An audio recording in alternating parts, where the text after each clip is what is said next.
Is relationship a spiritual path for you? Is it a personal growth path for you? So this month's topic is just that. Relationship as a spiritual path, relationship as a personal growth path. And so over the course of the month, you'll get 4 different exercises that guide you through looking at aspects of how relationship does become a spiritual path and how do we work with it so that it really awakens us on that personal growth path where for most of us it's about being a better us, but it's not about being a better us because you are perfect, whole, amazing, absolutely complete as the person that you are right now. There's nothing missing. What a personal growth path really is about, what a spiritual growth path is about, is seeing the truth of who you always were. And yes, sometimes experiences from the past when we were young or in our first relationships come up and we get hurt and we shut down and we judge them and we lose sight of the amazing being that you actually are and always were. And we lose sight that others around us are also amazing beings full of light and love, even when they do things that we might deem unconscious or hurtful. They didn't do it on purpose, I promise. And so this is what we're up to. And one of the biggest ways that I see us on our spiritual growth and spiritual awakening journey is to realize that we're not being true. We're not being true to ourselves. We're not being real. We're not being honest. How often we hide, not just from other people, but we hide from ourselves. We hide the truth because the truth looks scary. Oh my God, if I tell myself that relationship is scary, well then I'll never have one. So I don't admit that I'm scared, but then I get frustrated because I can't find the guy, I can't find the woman. Or in another case, if I admit that, yeah, that guy asked me out and I'm really not that into him, but I said yes. That's not being honest with ourselves. It's not taking care of you. Or we can jump into a relationship and how often do we tell our spouse or our partner, oh yeah, that's okay with me, I'm fine. Ladies, that one's for you. Guys will go, I'm good.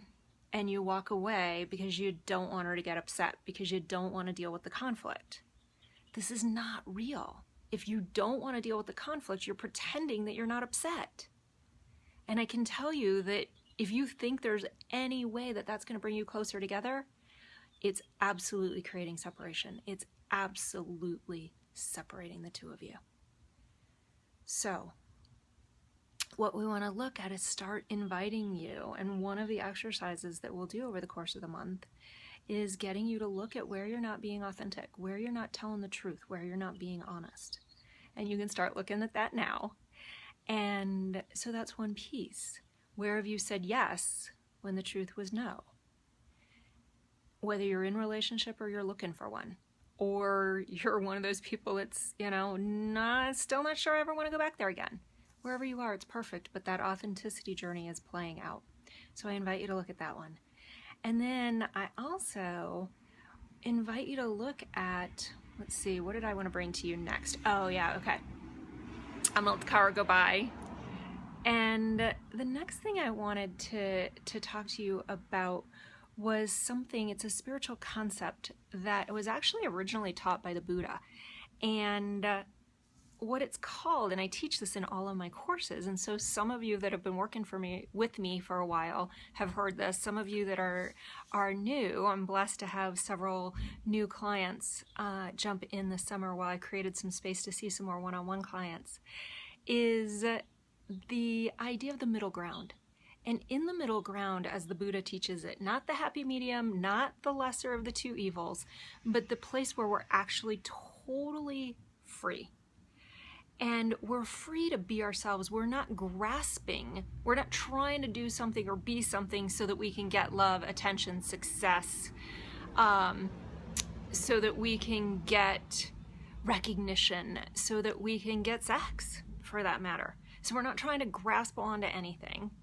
And we're not trying to get away from anything. I'm not trying to get away from being lonely. I'm not trying to get away from failure. I'm not trying to get away from heartbreak. I'm not trying to get away from embarrassment. I'm not trying to get away from exposure. Gosh, intimacy is one of the most powerful parts of the spiritual journey. And it is about being exposed, and then it's vulnerable.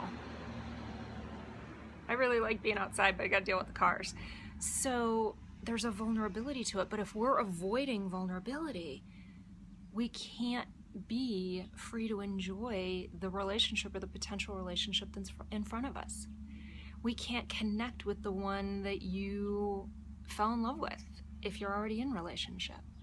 And so this is the essence of the middle ground that we'll talk about some more later, is to really be free to tell the truth. Free to be you. I love the book that was out when I was a kid, Free to Be You and Me. There's nothing more, there's probably no deeper spiritual truth than that one. And so this idea, let's see, what else are we going to look at this month? Oh yeah, ways that we point the finger over there. It's your fault. It's your fault. And we play the victim. And believe me, most of us would never want to admit that we played the victim. I'll never forget the first time somebody said to me, "You're being a victim." And this was a man I deeply respected. He was a mentor, many years older than me. And he said, "Do you know you're being the victim?" And I was like, "What do you mean? I am like totally moving up that ladder, and I am in the corporate world, and I am doing amazing things." And he's like, "And you're totally playing the victim." And I had no idea. But I was powerless. I felt powerless in that moment, and I'd taken all my power away by buying into a victim thought. And so we can blame and try to escape. We can play the victim and try to escape, but neither one of them is going to give us any power, and neither one of them is the truth. So that'll be another aspect that we look at. And then we're going to look at the fact that whether we're in relationship or looking for one, a partner or potential partner is our master button pusher. They'll figure it out, and they will know how to push our buttons like nobody else's business. And we have to embrace that because it's such a gift. There's such a level of awakening and freedom and truth that comes when we honor and give gratitude to the fact that those that we love push our buttons. And this can go for your kids too, and your parents too. So we'll look at the master button pusher part of our spiritual journey. And then last but not least, there's no place besides intimate relationship that we are more exposed, more vulnerable, more, I guess there's no better word actually than exposed and vulnerable, those two words. And so when we're in intimate relationship, if we decide on partnership or potential partnership, oh my God, we are going to be seen like never before. Or we've been in it and we've been seen and we were like, I don't want you to see me that much. And we try to push them away. Or God, take sex. Totally exposed, totally vulnerable if we're willing. Because we can stay in total control, but we're going to miss out on the depths of intimacy and pleasure. So I'm inviting you powerfully in all aspects of relationship, love, intimacy, sexuality, and truthfully life, to really look at this month.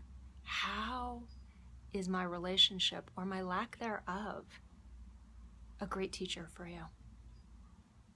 What has it got to show you about yourself? What has it got to show you about your barriers? What has it got to show you about your fears? What's possible if you start telling the truth to yourself?